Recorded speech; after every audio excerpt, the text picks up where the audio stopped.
بسم اللہ الرحمن الرحیم۔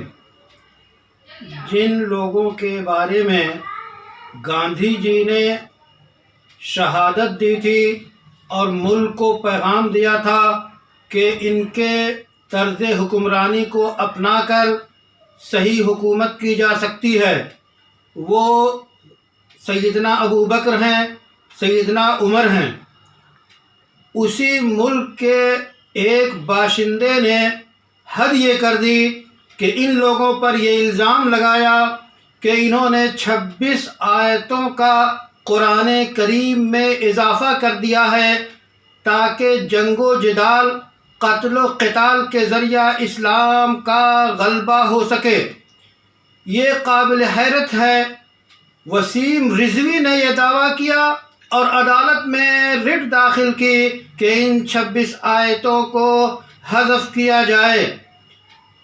وہ وسیم رضوی ان آیتوں کے بارے میں یہ کہتے ہیں، آیتیں تو اپنی جگہ ہیں، سب سے پہلی بات ایسی مقدس شخصیتوں پر الزام لگانا کہ وہ تینوں مل کر قرآن میں اضافہ کر رہی ہیں، جبکہ اس وقت لاکھ سے زیادہ صحابہ کرام موجود تھے۔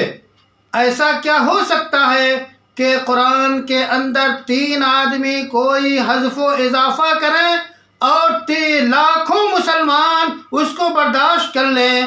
یہ تو سورج کو جو ہے چراغ نہیں بلکہ دن اجالے میں دھول ڈالنا ہے، دھول نہیں۔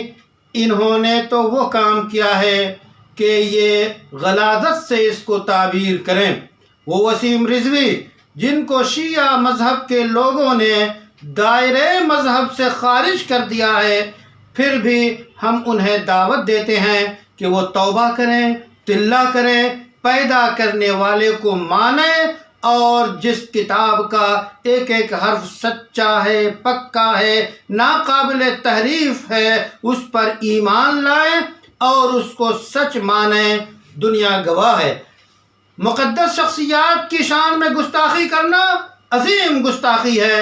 اس حد تک ان پہ قانونی کارروائی بھی ہو سکتی ہے، اور وہ عدالتیں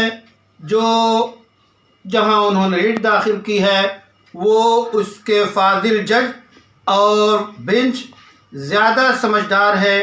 اسے فیصلہ لینے میں دیر نہیں ہونی چاہیے کہ کوڑے دان میں ایسی چیزوں کو کریں، اور جس سے ماحول میں انتشار پیدا ہوتا ہو، ایسے لوگ سزا کے لائق ہیں۔